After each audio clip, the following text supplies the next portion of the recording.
Good morning. আজকে বুধবার, সকাল 7:30 বাজে। ঘুম ভাঙছিল না, তবু উঠেছি। তাই এখন বসে আছি ঘুমটাকে ভাঙানোর জন্য। সবার টিফিন করতে হবে, ওই জন্য উঠলাম। তো এখন ফ্রেশ হই, তারপর আবার আপনাদের সাথে আসছি, কথা হবে। ফ্রেশ হয়ে গেছি, ফ্রেশ হয়ে রান্নাঘরে চলে এসেছি। তো এখন একদিকে আমার জন্য সুজির উপমা বসিয়েছি, আর একদিকে ভাত, আলু সিদ্ধ, ডিম সিদ্ধ। কারণ আমি জানি ছেলে সুজির উপমা খাবে না, তো ওর জন্য একটু আলু সিদ্ধ দিয়ে ভাত বসিয়েছি, ডিম সিদ্ধ দিয়ে ঘি দিয়ে ওকে খাওয়াবো। আর প্রচণ্ড গরম, যতটা পারি তাড়াতাড়ি করার চেষ্টা করি, নাহলে বেশি বেলা হয়ে গেলে রান্নাঘরে আর থাকা যায় না। তো ওই জন্য ভাত বসিয়ে দিয়েছি একেবারে, দেখি কত তাড়াতাড়ি করতে পারি। তো টিফিন করে আবার দেখা হচ্ছে আপনাদের সাথে। এই যে আমি আমার আর ছেলের খাবার নিয়ে চলে এসেছি। আমি চা খাবো, ওদিকে সুজির উপমা খাবো, আর ওকে খাওয়াবো ভাত।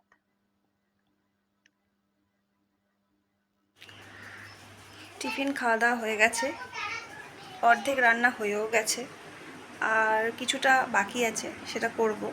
এখন এই ঘরে এসেছি আমার বেডরুমে, তো বিছানা তুলে আবার হাফ রান্না করতে যাব। তো তুলি, তারপর আবার আসছি। এখন সকাল 11:30 মতো বাজে। তো তাড়াতাড়ি রান্না করার চেষ্টা করছি, কারণ অসহ্য গরমে আর রান্না করা যাচ্ছে না, রান্না করে থাকা যাচ্ছে না, তাই তাড়াতাড়ি করার চেষ্টা করছি। আর একটা যেটা কারণ হচ্ছে তাড়াতাড়ি রান্না করার, সেটা হচ্ছে আজকে আমি যাব ওই বাড়ি, মানে বাপের বাড়ি। মা ডিউটি করে, তো তার জন্য গিয়ে থাকা হয় না। এখন মায়ের সামার ভ্যাকেশন পড়েছে, আর আমার ছেলেরও সামার ভ্যাকেশন চলছে। তো তাই জন্য ওই বাড়িতে যাব, কিছুদিন থাকবো, আপনাদেরকেও দেখাবো। মা বলছিল বাবা এখন আসবে কি না, তো আমি বললাম না, আমার কিছু গোছানো হয়নি এখন, তো ওই জন্য আমি বললাম যে এখন আসতে হবে না। যদি আমার হাজব্যান্ড ডিউটি বেরোয়, তাহলে সন্ধেবেলা যাব, বলবো ওকে দিয়ে আসতে সন্ধেবেলা। আর যদি সন্ধ্যের মধ্যে না ফেরে, তাহলে বাবাকে বলবো নিয়ে যেতে, নাহলে মা কেউ একজন এসে নিয়ে যাবে। কারণ অনেক বাচ্চা আছে, তো অনেক পুচকি হবে, তো ওই জন্য একা যাবো না। আর এখানে আজকে রান্না করেছি হচ্ছে কুমড়ো ভাজা, ভেন্ডি ভাজা, মাছের ঝাল শাশুড়ির জন্য, আর আমার হাজব্যান্ড গৌতমের জন্য করেছি হচ্ছে ডিমের পাতুরি। সেটা এখনো চলছে, ডিমের পাতুরি করা। তো ঝটপট রান্না করে নিই, তারপর আবার দেখা হবে তোমাদের সাথে। রান্না হয়ে গেছে, রান্নাঘর, গ্যাস সব পরিষ্কার করা হয়ে গেছে। আর এদিকে আমার বিড়াল আর কুকুরদের ভাত হচ্ছে। তো আপনারা দেখেইছেন যে আমার 3টে বিড়াল আছে। 3টে বিড়ালের সাথে সাথে আমার পাড়ার যে কুকুর আছে, মানে আমার বাড়ির পাশে যে 3-4টে কুকুর থাকে, তাদেরকেও আমি রোজ দুবেলা খেতে দিই। যতটা পারি, যতটা সাধ্য তাদেরকে খেতে দেওয়ার চেষ্টা করি। তো ওদেরই ভাত হচ্ছে। আর এই যে আমার রান্না, ডাল, ভেন্ডি ভাজা আর ডিমের পাতুরি। খাওয়া দাওয়া হয়ে গেছে, ছেলেকেও খাইয়ে নিয়েছি। এখন রেডি হয়েছি, একটু বেরোবো, একটু যাব সাউথ সিটি। একটা জিনিস কেনার আছে। কি জিনিস দেখতে হলে সাথে থাকুন। এই যে চলে এসেছি আমরা সাউথ সিটি। তো এটা স্পেন্সার। তো একটা জিনিস কিনতে এসেছে হাজবেন্ড।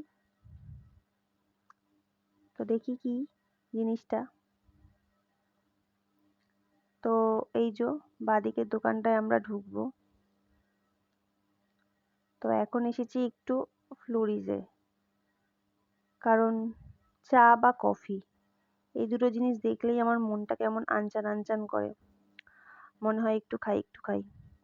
তো এই জন্য বললাম গৌতমকে যে একটু কফি খাই চলো। তো তার জন্য একটু ফ্লোরিজে এসেছি আমরা। তো এই যে আমাদের খাবার দিয়ে গেছে, কফি আর তার সাথে একটা পেস্ট্রি। নামটা আমার ঠিক মনে নেই, চকলেট দিয়েই টাইপের কিছু একটা ছিল। তো আর এই যে এসেছিলাম আমার হাজবেন্ডের ফোন কিনতে, কারণ ওর ফোনটা ডিস্টার্ব করছে, তাই ও একটা ফোন কিনতে এসেছিল। কিন্তু ফোন কিনতে এসে আমাকেও সারপ্রাইজ দিয়ে দিল, আমার জন্য একটা ফোন আমাকে কিনে দিল। তো এটা পেয়ে আমি ভীষণই খুশি হয়ে গেলাম। সারপ্রাইজ পেতে কার না ভালো লাগে। তো আমাকে আগে কিচ্ছু বলেনি, এসেছিল নিয়ে যে ওর ফোন কিনবে। তো এসে ও ফোন কিনলো, প্লাস আমাকেও এটা কিনে দিল।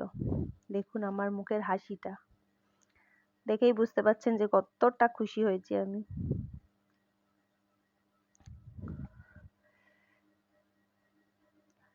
আর কালারটাও ভীষণ সুন্দর। তো কিনে বাড়ি চলে এসেছি। এসে দেখলাম অতিথি এসেছে। অতিথি বলতে হচ্ছে আমার মাসতুতো ননদ আর মামাতো দেওর, পাশেই থাকে। তো এসেছে আড্ডা মারতে বৌদির সাথে। তো চলুন ওদের সাথে একটু আড্ডা মারি আর এখানেই ব্লগটা শেষ করি। Tata, good night.